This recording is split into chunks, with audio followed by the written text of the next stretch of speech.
ذی وقار و ذی شام سامعین و حاضرین، السلام علیکم ورحمۃ اللہ تعالی وبرکاتہ۔ اللہ تعالیٰ کی بارگاہ میں دعا ہے کہ اللہ کریم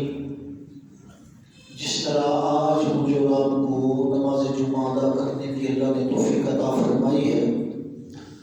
اسی طرح ہمیشہ مجھے بھی اور آپ کو بھی بجگانہ باجماعت نماز ادا کرنے کی توفیق عطا فرمائے۔ سامنے ذی وقار آج چند گزارشات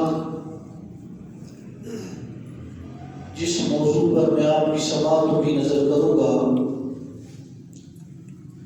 وہ بدگمانی کے حوالہ سے،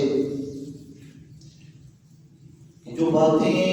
کسی کے حوالہ سے ہمارے ذہن میں آتی ہیں اور جس کو ہم گناہ نہیں سمجھتے لیکن ہوتا وہ گناہ ہے، بس اسی چیز کو میں آپ کی سماعتوں کی نظر کرنے کی کوشش کروں گا۔ اللہ کی بارگاہ میں دعا ہے اللہ آپ کو سچ بیان کرنے کی توفیق عطا فرمائے۔ اللہ تعالیٰ نے قرآن مجید فرقان حمید کے اندر یہ 26واں پارہ ہے سورہ الحجرات اور اس کا 14واں رکوع، اللہ فرماتا ہے یا ایھا الذین آمنوا اجتنبوا۔ اب قابل توجہ بات یہ ہے کہ اللہ نے یا ایھا الناس نہیں فرمایا، یا ایھا الکافرون نہیں فرمایا، بلکہ ایمان والوں کو مخاطب کر کے اللہ فرماتا ہے کہ بہت گمانوں سے بچو، اور آگے فرمایا کہ ان بعض الظن اسم، کہ بے شک کوئی گمان گناہ بھی ہو جاتا ہے، اور فرمایا ولا تجسسوا، اور کسی کی جو ہے وہ تم عیب ڈھونڈنے میں اپنی وقت کو ضائع نہ کرو، ولا تجسسوا، اور عیب نہ ڈھونڈو۔ یہ اللہ تعالیٰ نے اہل ایمان کو مخاطب کر کے فرمایا ہے کہ اے ایمان والو تم لوگ گمان سے بچو، بے شک کوئی جو گمان ہے وہ گناہ بھی ہوتا ہے۔ آج کے اس پرفتن دور کے اندر جبکہ طرح طرح کے گناہ کے اندر انسان مبتلا ہے، اور آج ہماری حالت یہ ہے کہ دین سے دور ہونے کی وجہ سے بعض ایسی چیزیں ہیں کہ جن کو ہم جانتے ہیں لیکن اس کے باوجود ہم وہ عمل کرتے ہیں، اور ذہن میں یہی بات ہوتی ہے، تصور یہی ہوتا ہے کہ اس کا کوئی حرج نہیں۔ سوء ظن سے بچنے کے لیے اللہ تعالیٰ نے قرآن مجید فرقان حمید کے اندر یہ فرمایا، اور ظن کیا ہے کہ مثال کے طور پر اگر کوئی دو ساتھی، دو دوست یا رشتہ دار یا بھائی کہیں پہ ملنے کا آپس میں وعدہ کرتے ہیں اور ایک پہنچ جاتا ہے دوسرا بھی پہنچا نہیں، تو ذہن کے اندر اگر ایک بندہ وہاں کھڑے ہو کے یہ سوچنے لگ پڑتا ہے کہ یہ کیسا بندہ تھا، مجھے ٹائم دے کے یہ وقت پہ آیا نہیں ہے، کہیں اور مصروف ہو گیا ہوگا، اس طرح کی یہ جو باتیں ہیں یہ اس کو ظن کہا گیا ہے، اور علماء نے اس کی کئی قسمیں بیان کی ہیں۔ اگر وہیں پہ کھڑے ہو کے اگر بندہ یہ سوچے کہ ہو سکتا ہے کوئی مسئلہ ہو گیا ہو، گھر میں پرابلم ہو گئی ہو یا ٹریفک کی وجہ سے کوئی معاملہ ہو گیا ہو، تو یہ اچھا ظن ہے، اور اس کے بارے میں بدگمانی کے اندر اور یہ گناہ ہے جس کو ہم گناہ سمجھتے نہیں ہیں۔ حضرت گرامی قدر حضرت فضیل رحمۃ اللہ تعالی آپ کے بارے میں آتا ہے کہ آپ بڑے پرہیزگار اور متقی لوگوں میں آپ کا شمار ہوتا تھا۔ ایک مرتبہ دریا کی طرف نکلے رب تعالیٰ کا ذکر کرنے کے لیے، اس کی عبادت کے لیے۔ ظاہر ہے کہ جو اولیاء کاملین ہیں یا بزرگ ہیں وہ اکیلے بیٹھ کر تنہائی کے اندر جا کے وہ کوشش کرتے کہ ہم اللہ کا ذکر کریں۔ جب وہ وہاں پہنچے دیکھا کہ ایک نوجوان ہے اور اس کے ساتھ ایک عورت ہے۔ انہوں نے اپنے ذہن میں یہ تصور کیا، خیال کیا کہ یہ نوجوان عورت کو یہاں لے کے بیٹھا ہے، گناہ کے اندر مبتلا ہے، یہ گناہ گار بنتا ہے، زندگی کے لمحات کو گناہ میں بسر کر رہا ہے۔ اب یہی سوچ رہے تھے، دیکھا کہ اوپر سے دریا کے اندر ایک کشتی آ رہی تھی اور اچانک وہ کشتی جو ہے وہ ٹوٹی، اور ایک روایت کے اندر آتا ہے کہ اس کے اندر 5 بندے موجود تھے، وہ ڈوبنے لگ پڑے۔ جب ڈوبنے لگے تو وہی نوجوان جس کے بارے میں وہ یہ خیال کر بیٹھے تھے کہ یہ گناہ گار ہے، گناہوں کے اندر زندگی بسر کر رہا ہے، تو وہ اٹھا اور دریا کے اندر چھلانگ لگا کے 3 بندوں کو پکڑ کے لے آیا، اس نے 3 بندوں کو بچایا، اور پھر حضرت فضیل رضی اللہ تعالیٰ عنہ کی طرف توجہ کر کے کہنے لگا کہ اے فضیل، میں تو گناہ گار ہوں۔ حالانکہ وہ جانتے نہیں تھے لیکن نام لیا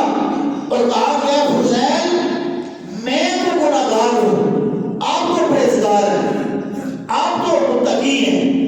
3 بندوں کو میں نے بچایا ہے، 2 کو آپ ہی بچا لے۔ اب حضرت فضیل رضی اللہ تعالیٰ بڑے حیران ہوئے اور کہنے لگے کہ یہ بندہ تو مجھے جانتا نہیں ہے اور میرا نام بھی اس نے لیا ہے، یہ کوئی عام بندہ نہیں ہے، یہ اللہ کا نیک بندہ ہے۔ پھر وہ نوجوان گیا، جا کے اس نے دونوں کو پکڑا جو باقی ڈوب رہے تھے، باہر لے کر آیا۔ اب حضرت فضیل رضی اللہ تعالیٰ وہ دل میں خیال کر رہے تھے کہ یہ بندہ تو بڑا نیک ہے جس کے بارے میں نے بدگمانی کی ہے، تو اتنا سوچنا تھا کہ اس بندے نے، اس نوجوان نے کہا کہ اے فضیل، جو بدگمانی آپ کے دل میں میری طرف سے پیدا ہو چکی تھی، میں اس پر آپ کو معاف کرتا ہوں، اور اللہ بھی آپ کو میں دعا کرتا ہوں آپ اللہ سے بھی معافی مانگے، اللہ بھی آپ کو معاف کروا دے گا۔ تو بعض دفعہ ہوتا یہ ہے کہ کوئی کہیں جا رہا ہو تو ذہن کے اندر ویسے بندہ سوچنے لگ پڑتا ہے، پتہ نہیں یہ کس چکر میں ہے، یہ کیوں جا رہا ہے اس وقت۔ تو حضرات گرامی قدر یہ ایسی چیزیں ہیں کہ جن کو آپ سمجھتے ہیں کہ یہ کوئی گناہ نہیں ہے، ایسا سوچنا کوئی گناہ نہیں، حالانکہ اسی سے اللہ نے منع فرمایا۔ اور ایک اور روایت کے اندر آتا ہے کہ حضرت جنید بغدادی رحمۃ اللہ تعالی جو حضور ہوشیار رضی اللہ تعالیٰ کے مشائخ میں سے اور اپنے وقت کے بڑے عظیم بزرگ، وہ خود فرماتے ہیں کہ میں بچپن کے اندر میں عبادت کے اندر بڑا ماں ہوا کرتا تھا، بڑی میں عبادت کرتا تھا اپنے والد صاحب کے ساتھ۔ ایک مرتبہ ہم مسجد کے اندر بیٹھے ہوئے تھے اور میں قرآن کی تلاوت کر رہا تھا، والد صاحب بھی ذکر و اذکار کے اندر مصروف تھے، تو کچھ لوگ وہاں پہ سوئے ہوئے تھے مسجد کے اندر۔ تو ساری رات ہم نے جاگتے ہوئے اللہ کی عبادت کی، اور صبح کے ٹائم میرے ذہن میں یہ خیال آیا اور میں نے اپنے والد صاحب سے کہا کہ ابا جان، کیا یہ اچھا ہوتا یہ لوگ جو بڑے بڑے جس طرح وہ مار جاتا ہے بالکل اسی طرح یہ پڑے ہوئے ہیں، کاش اٹھ کے یہ 2 رکعت نماز نفل ہی پڑھ لیتے۔ تو جب یہ میں نے جملہ کہا تو میرے والد محترم آپ فرمانے لگے کہ اے ساتھی بیٹا، اے شیخ ساتھی شرازی، وہ خود فرمانے حضرت جنید بغدادی نے شیخ سعدی شرازی رحمۃ اللہ تعالی وہ فرماتے ہیں کہ میرے والد صاحب نے فرمایا اے سعدی بیٹا کاش کہ ساری رات تو سویا رہتا جاگ کے نہ گزارتا، یہ تیرے لیے بہتر تھا، اس جملے سے بہتر تھا جو انہوں نے اب یہ جملہ ان بندوں کے بارے میں کہا، سو کے گزارتا تو یہ بدگمانی سے تو بچ جاتا۔ یعنی اتنا کہنا بھی اولیاء کاملین کے نزدیک وہ تھا کہ تو نے ساری رات کی عبادت کو ضائع کر دیا، اور ہم تو ویسے ہی گناہ گار سیاکار، اتنی عبادتیں بھی نہیں ہیں، نہ ہی نوافل ہیں، نہ ہی نمازیں ٹائم پہ پڑھتے ہیں، اس کے باوجود حضرات گرامی قدر ایسے ایسے معاملات ہیں اور ایسی ایسی چیزیں ہمارے ذہن کے اندر ہوتی ہیں، اور ہم یہ چھوٹی چھوٹی چیزوں کو غور کر کے ہم جو ہے اپنی زندگی کے اندر نامہ اعمال کے اندر جو ہے وہ گناہ لکھواتے چلے جاتے ہیں۔ اس لیے سامنے زیباکار ہمیں چاہیے کہ ہم لوگ یہ جو بدگمانی ہے اس سے اپنے آپ کو بچائیں۔ جو حضرت جنید بغدادی رحمۃ اللہ تعالیٰ کا واقعہ تھا، کیونکہ حضرت شیخ سعدی شرازی رحمۃ اللہ تعالیٰ ان کی بات میں نے آپ کی سماعتوں میں نزدیک حضرت جنید بغدادی کے بارے میں آتا ہے کہ آپ بازار میں تھے تو تھوڑی دیر گزری ایک فقیر آیا جو بظاہر بڑا تندرست تھا، تو انہوں نے حضرت جنید بغدادی رحمۃ اللہ تعالیٰ ان کے ذہن میں یہ بات آئی کہ یہ اچھا بڑا صحت مند آدمی ہے اور لوگوں کے آگے سوال کر رہا ہے، تو لوگوں کے سامنے سوال نہیں کرنا چاہیے، اتنا سوچنا تھا۔ آپ رات کو جا کے سوئے گا تو خواب میں دیکھا کہ ایک بندہ آیا ہے اور آ کے اس نے ایک مردار کا گوشت سامنے کیا اور کہا جنید بغدادی اس کو کھاؤ، تو نے کہا یہ تو مردار ہے، خواب کی حالت میں وہ کہتے ہیں کہ میں نے کہا کہ یہ تو مردار ہے، تو حضرت جنید بغدادی کو وہ فرمانے لگا کہ آج دن آپ نے ایک اللہ والے کو حقیر جانا ہے، اور آپ نے اللہ والے کو جو حقیر جانا ہے اس سبب سے یہ میں گوشت لے کے آیا ہوں۔ اسی وقت اٹھے اس بندے کو تلاش کرنا شروع کر دیا، اور جب ان کو پتا چلا کہ یہ بندہ فلاں محلے کے اندر رہتا ہے تو جب اس کے سامنے گئے تو وہ بندہ جو فقیر تھا انہوں نے حضرت جنید بغدادی کو جب دیکھا تو اس نے یہ آیت مقدسہ پڑھی هو الذی یتکبر من عبادہ، یعنی وہ اللہ تعالیٰ اپنے بندوں کی توبہ قبول فرما لیتا ہے۔ کیا جنید بغدادی رب اپنے بندوں کی توبہ کو قبول کرتا ہے؟ حضرت جنید بغدادی رحمۃ اللہ تعالیٰ آپ نے اللہ کی بارگاہ میں توبہ کی کہ جو میں نے اس کے بارے میں سوچا تھا، اے اللہ میں اس سے بھی معافی مانگتا ہوں، تو بھی مجھے معاف فرما دے۔ اب اندازہ لگائے وہ حضرت جنید بغدادی جو اولیاء کے سرخیل ہیں، انہوں نے اتنا جملہ ذہن میں سوچا کہ یہ بندہ تو تندرست ہے اور یہ مان کے گناہ کے اندر زندگی بسر کر رہا ہے، اتنا سوچنے پر وہ چلے سفر کر کے اس بندے کو تلاش کر کے اس سے معافی بھی مانگی اور اللہ سے بھی معافی مانگی۔ اور ہماری حالت یہ ہے کہ ہم گناہ کر بھی لیتے ہیں، لوگوں کو تکلیف دے بھی لیتے ہیں، ان کے بارے میں بری باتیں سوچ کر بھی کبھی یہ دل میں خیال نہیں آیا کہ ہم جا کے اللہ کی بارگاہ میں بھی توبہ کریں اور اس بندے سے بھی معافی مانگ لیں۔ اولیاء کا یہ طریقہ تھا کہ اگر ان سے کوئی ایسا معاملہ ہوتا تھا اسی وقت وہ بندے سے بھی معافی مانگتے، اللہ کی بارگاہ میں بھی توبہ کر لیتے۔ اس سے ہمیں یہ سبق ملتا ہے حضرات گرامی قدر کہ ہم لوگ بھی اگر ہم کسی کے بارے میں کوئی پروپیگنڈا کرتے ہیں یا اس میں شامل ہوتے ہیں، بعض دفعہ ہوتا یہی ہے کہ دوست جب اکٹھے ملتے ہیں تو وہ تیسرے کی بدخوئی شروع کر دیتے ہیں، جو وہاں پر نہیں ہوتا ہے اس کے بارے میں غلط باتیں، اور یہ مفسرین کرام نے اس کے ذمہ میں لکھا ہے کہ جو زن ہے اصل میں بعض زن ہوتے ہی جھوٹ ہیں، جھوٹ پہ مبنی یہ سارا معاملہ ہوتا ہے، لیکن کیونکہ انسان کو اس وقت تک فکر نہیں ہوتی ہے، وہ سمجھتا ہے بس جو میں کر رہا ہوں یہ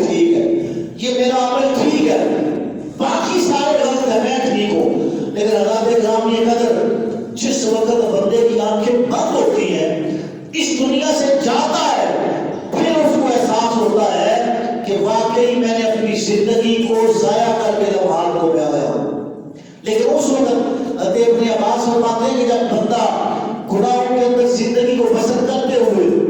اس دنیا سے جانے لگتا ہے، اس کا آخری وقت آتا ہے، تو جب موت کا فرشتہ اس کی روح نکالنے لگتا ہے تو وہ روتا ہے، اللہ کی بارگاہ کے اندر وہ التجا کرتا ہے، اے اللہ مجھے مہلت دے، مجھے وقت دے، یا اللہ میں نماز بھی پڑھوں گا، جن کا حق میں نے مانا ہے اے اللہ میں ان کو ان کا حق بھی عطا کروں گا. لیکن ابن عباس فرماتے ہیں کہ رب نے تو واضح فرما دیا ہے وَلَن يُؤَخِّرَ اللَّهُ نَفْسًا إِذَا جَاءَ أَجَلُهَا، جب کسی کی موت کا وقت آ جاتا ہے پھر اللہ مہلت نہیں دیتا ہے، پھر چاہے وہ جو مرضی کرے، سامنے سی وقار رب تعالیٰ بندے کو مہلت نہیں دیتا ہے. اس کی عذاب گرامی قدر ہمیں چاہیے کہ جو اللہ اور اس کے رسول کے فرامین ہے، اللہ نے جو قرآن میں فرمایا ہے، کاش کہ ہم اپنی زندگی کے اندر ہی قرآن مجید کو پڑھیں اور اس کو سمجھنے کی کوشش کریں. قرآن ماں کی گود سے لے کے قبر کی گود تک رہنمائی کرتا ہے، لیکن کاش ہم اس کو پڑھیں اور سمجھنے کی کوشش کریں، اور جب ایک ایک آیت کے ہم ترجمے کو پڑھیں گے اور پھر اپنی باقی زندگی کو سامنے رکھ کے پھر ہم سوچیں کہ کیا ہم نے زندگی کو اللہ کے حکم کے مطابق پسند کیا ہے کہ نہیں کیا ہے. پھر وہ آئینے کے سامنے جس کا بندہ کھڑا ہوتا ہے اور اس کو اپنی شکل نظر آتی ہے، جب قرآن پڑھ کے اس کو سمجھنے کی کوشش کریں گے تو ہماری زندگی کا سارے معاملات ہمارے سامنے آ جائیں گے اور پھر ہم خود فیصلہ کر سکیں گے کہ ہمارا راستہ کون سا ہے. اس لیے آزاد گرامی دوسرے کے ایبوں کے اندر نہیں لگا رہنا چاہیے. وَلَا تَجَسَّسُوا، یعنی دوسرے کی جاسوسی نہ کرو، اس کی ایبوں کو نہ ڈھونڈو، اس کی ایبوں کے پیچھے نہ پڑ جاؤ کہ تم بیٹھ کے اور دوسروں کے بارے میں فیصلے کرتے پھرو. آزاد گرامی قدر اللہ کے محبوب صلی اللہ علیہ وسلم نے فرمایا، صحیح بخاری کے اندر یہ حدیث موجود ہے صفحہ نمبر 330 کے اوپر، اور صحیح مسلم کے اندر یہ دوسری جلد صفحہ نمبر 320 کے اوپر صحیح مسلم کے اندر موجود ہے. حدیث مبارکہ، اور یہ یاد رکھیں آقا علیہ الصلوۃ والسلام کا فرمان، اگر اس ایک فرمان کو ہی ہم اپنے ذہنوں میں بٹھا لیں اور دل کی تختی کے اوپر لکھ لیں تو حضرت گرامی قدر ساری زندگی ہم کسی کے عیبوں کو ظاہر نہ کریں. حدیث مبارکہ ہے کہ وَمَنْ سَتَرَهُ مُسْلِمًا سَتَرَهُ اللَّهُ يَوْمَ الْقِيَامَةِ. اللہ کے محبوب فرماتے ہیں یعنی جو شخص کسی مسلمان کے عیبوں کو چھپاتا ہے، اللہ تعالیٰ قیامت کے دن اس کے عیبوں کو چھپائے گا. یعنی دنیا کے اندر جو کسی کے عیبوں کو چھپاتا ہے، کل قیامت کے دن جو 50,000 سال کا دن ہوگا، نفس نفسی کا عالم ہوگا، اس دن اللہ یہ کرم فرمائے گا کہ دنیا میں وہ لوگوں کی پردہ پوشی کرتا رہا ہے، قیامت میں رب تعالیٰ اس کے عیبوں کو چھپا دے گا. یہ کرم پھر سامنے سی وقار اللہ تعالیٰ قرآن مجید فرقان حمید کے اندر فرماتا ہے لا يسخر قوم من قوم عسى ان يكونوا خيرا منهم. بعض دفعہ ہوتا ہے نا کسی کا مذاق اڑاتے ہیں اور اس کا مذاق اڑا کے کسی محفل کے اندر اس کو رسوا کرنے کی کوشش کرتے ہیں. اللہ فرماتا ہے کہ نہ مرد مردوں سے ہنسے، عجب نہیں کہ وہ ان سے ہنسنے والوں سے بہتر ہو. یعنی جس کے ساتھ مذاق کر رہے ہو، جس کا تم نے مذاق بنایا ہوا ہے، ہو سکتا ہے وہ تم سے بہتر ہو. حضرت گرامی قدر ان چیزوں کو سامنے رکھ کے اگر ہم اپنی زندگی کو گزاریں تو جو اللہ تعالیٰ نے مجھے اور آپ کو وقت دیا ہے وہ ہمارا ضائع نہیں ہوگا بلکہ اللہ کی عبادت میں بسر ہوگا. حضرت گرامی قدر اسی طرح بے شمار حدیثیں جو اللہ کے محبوب صلی اللہ علیہ وآلہ وسلم آپ فرماتے ہیں کہ بلکہ ایک حدیث مبارکہ کے اندر آیا ہے کہ جو بندے اس طرح کرتے ہیں، جو لوگ دوسروں کو ہنسی کا ذریعہ بناتے ہیں، ان پہ ہنستے ہیں، مذاق اڑاتے ہیں، ان کے لیے قیامت کے دن جنت کا دروازہ کھولا جائے گا. یعنی جو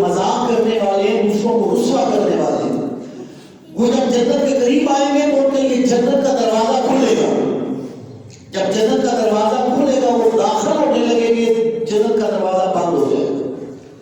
وہ دوسرے دروازے کی طرف جائیں گے, وہ دروازہ کھلے گا. جب داخل ہونے لگیں گے وہ دروازہ بند ہو جائے گا. پھر اسی طرح دروازہ کھلے گا لیکن وہ اندر نہیں آ سکیں گے, دروازہ بند کر دیا جائے گا. حضرت گرامی قدر بار بار ان کے ساتھ اسی طرح ہوگا, اور یہ اس لیے کہ انہوں نے دوسروں کو مذاق بنا کے ان کا جو ہے ان کو تکلیف دنیا میں دی ہے. اس وجہ سے قیامت کے دن ان کے ساتھ ایسا ہوگا کہ قیامت کے دن دروازہ تو جنت کا کھولے گا لیکن وہ جنت میں داخل نہیں ہو سکیں گے. یہ ہم بظاہر معمولی سی بات سمجھتے ہیں اور ہر جگہ دوستوں کے ساتھ ایسا کرتے ہیں. میں نے پہلے عرض کیا ہے کہ ہم بعض ایسی چیزیں ہیں کہ جو ہم روٹین کے ساتھ زندگی میں ہمارا معمول ہے لیکن ہم ان کو گناہ نہیں سمجھتے ہیں. ہم سمجھتے ہیں کہ بس ویسے ہی ہے دنیا کے اندر, بس یہ مذاق ہے, کھیل ہے. لیکن اللہ کے محبوب صلی اللہ علیہ وسلم نے اور رب نے قرآن میں اور اللہ کے محبوب نے حدیث مبارکہ میں واضح فرما دیا ہے کہ بعض زن ایسے ہیں, بعض بدگمانیاں ایسی ہیں جو گناہ ہے, اور گناہ چاہے صغیرہ ہو یا کبیرہ ہو گناہ ہوتا ہے. بعض ہم یہی سمجھتے ہیں کہ شراب پینا ہی گناہ ہے, زنا ہی گناہ ہے, نماز کو چھوڑنا ہی گناہ ہے, بس یہ بڑے گناہ ہے. حضرت گرامی قدر گناہ چھوٹا ہو یا بڑا ہو وہ گناہ نہیں ہوتا ہے. اور قیامت کے دن ایک ایک چیز کا ہم سے حساب لیا جائے گا, اور اس وقت حضرت گرامی قدر دنیا میں جو ہم نے وقت ضائع کیا ہے پھر وہ ہمارے سامنے منظر آئے گا کہ کاش کہ دنیا میں ہم نے یہ عمل نہ کیا ہوتا. اس دنیا میں رہتے ہوئے حضرت گرامی قدر جتنا بھی ممکن ہو اللہ کی بارگاہ میں دعا کریں کہ اللہ تعالیٰ ہمیں نیک عمل کرنے کی توفیق عطا فرمائے. حضرت ابو ہریرہ رضی اللہ تعالیٰ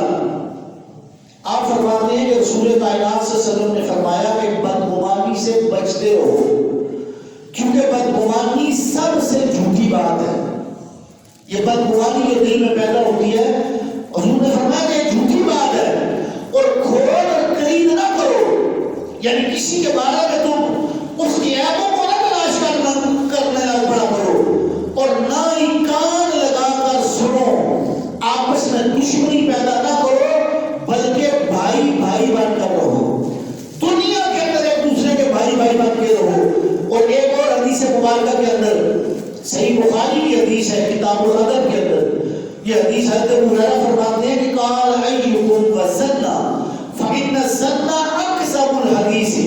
ولا تحسسوا ولا تجسسوا ولا تحاسدوا ولا تدابروا ولا تباعدوا وكونوا عباد اللہ اخوانا. فرمایا حضرت ابو ہریرہ فرماتے ہیں کہ بدگمانی سے رسول کائنات نے فرمایا کہ بچو, اور بدگمانی جو ہے وہ اکثر بدگمانی کی باتیں جھوٹی ہوتی ہیں, اور لوگوں کے عیب تلاش نہ کرو, ان کے پیچھے نہ پڑے رہو, آپس میں حسد نہ کرو, کسی کی پیٹھ پیچھے برائی نہ کرو, اور یاد رکھو کہ آپس کے اندر جو ہے وہ تم بھائی بھائی بن کے رہو. یہ فرمان رسول کائنات کا, یہ ویسے ہی تو نہیں رسول کائنات نے فرما دیا کہ اس کا کوئی مقصد ہی نہیں ہے, یہ میرے اور آپ کے لیے رسول کائنات نے فرمایا کہ اس دنیا کے اندر آپس میں ایک دوسرے کے ساتھ حسد نہ کرو, ایک دوسرے کا بوجھ دل کے اندر نہ رکھو, بلکہ اس دنیا کے اندر ایک دوسرے کے لیے نرمی کے بازو پھیلائے رکھو, اور اچھائی کی بات کرو, برائی سے منع ہو جاؤ, اور پھر آپس کے اندر بھائی بھائی بن کے دنیا میں وقت کو گزارو. حضرت گرامی قدر آج اس پرفتن دور کے اندر یہ آپ نے بھی دیکھا اور میں نے بھی دیکھا کہ یہ بات عام ہو چکی ہے, بدگمانی یہ عام ہو چکی ہے. ہم خود سمجھتے ہیں کہ ہم ٹھیک ہیں اور دوسرے بندے کے عیبوں کو تلاش کرنے کی کوشش کرتے ہیں. اللہ کے محبوب صلی اللہ علیہ وآلہ وسلم ایک مرتبہ آپ جو ہے مسجد نبی کے اندر اعتکاف بیٹھے ہوئے تھے, اور اعتکاف کے دوران ام المومنین حضرت صفیہ سلام اللہ علیہا آپ وہاں پہ تشریف فرما ہوئی. رات کے وقت کچھ دیر حضور سے گفتگو ہوئی اور جب وہ جانے لگی تو سردار بھی اٹھے اور فرمایا کہ میں آپ کو گھر تک چھوڑتا ہوں۔ حضرت ام سلمہ رضی اللہ تعالیٰ عنہا کے گھر کے دروازے کے قریب ان کا دروازہ تھا۔ جب وہاں پہ پہنچی تو دو انصار صحابی ادھر سے آئے۔ جب وہ آئے تو آقا علیہ الصلوۃ والسلام نے فرمایا کہ اے میرے غلاموں، کوئی بات ایسی نہ دل میں سوچنا، یہ میری بیوی صفیہ ہے جو مجھ سے ملنے آئی تھی۔ تو وہ بڑے حیران ہوئے، تعجب سے کہا سبحان اللہ یا رسول اللہ۔ تو جب آقا نے فرمایا کہ اے میرے غلاموں، میں نے یہ اس لیے کہا تھا کہ تمہارے دل میں کوئی برا گمان پیدا نہ ہو جائے، یعنی سرکار نے یہ فرما کے کہ کوئی ایسی بات تمہارے دل میں نہ پیدا ہو جائے کہ قیامت کے دن جو ہے وہ تم اللہ کی بارگاہ میں پکڑے جاؤ۔ حضرت گرامی قدر یہ ساری جو جتنی بھی روایتیں ہیں یا اللہ کا قرآن ہے کہ میرے اور آپ کے لیے ہے، یعنی اتنی بات اگر دل میں پیدا ہو جائے کسی کے بارے میں، آج تو کوئی بندہ کہیں جانے لگتا ہے تو ہم ویسے بیٹھ کے سوچنے لگ پڑتے ہیں کہ پتہ نہیں یہ کدھر جا رہا ہے، یہ کسی گناہ کی طرف جا رہا ہوگا۔ عیب ہمارے ذہنوں کے اوپر آ جاتے ہیں اور ہم برائی سننا شروع کر دیتے ہیں اور اس کو ہم گناہ نہیں سمجھتے ہیں۔ اسی سے بچنے کے لیے اللہ نے فرمایا یا ایھا الذین آمنوا اجتنبوا، اے ایمان والو بچو اس بدگمانی سے، اپنے آپ کو بچاؤ۔ اور پھر فرمایا ولا تجسسوا، کسی کی جاسوسی نہ کرو۔ حضرت گرامی قدر اللہ نے واضح فرما دیا، لیکن یہ ساری چیزیں جو ہے آج افسوس کے ساتھ کہنا پڑتا ہے کہ یہ ہمارے اندر پائی جاتی ہیں۔ اللہ کی بارگاہ میں دعا ہے کہ اللہ کریم ہمیں اس گناہ سے محفوظ فرمائے، اور اگر زندگی کے اندر کوئی غلطی ہوئی ہے، ہم سے کوتاہی ہوئی ہے کسی کے بارے میں، تو ہم دنیا میں ہمیں اللہ توفیق دے اس سے معافی مانگنے کی، اور اللہ کی بارگاہ میں بھی توبہ کی، اللہ اپنی بارگاہ میں توبہ کی توفیق عطا فرمائے۔ اللہ کی بارگاہ میں دعا ہے اللہ مجھے اور آپ کو عمل کی توفیق عطا فرمائے۔ انشاءاللہ زندگی رہی تو اگلا جمعہ المبارک جو ہے یہ غصے کے جو نقصانات ہیں، جب بندہ غصے میں آتا ہے، اس حوالہ سے اور حسد کے حوالہ سے چند گزارشات میں آپ کی سماعت میں کروں گا۔ اللہ مجھے اور آپ کو توفیق عطا فرمائے۔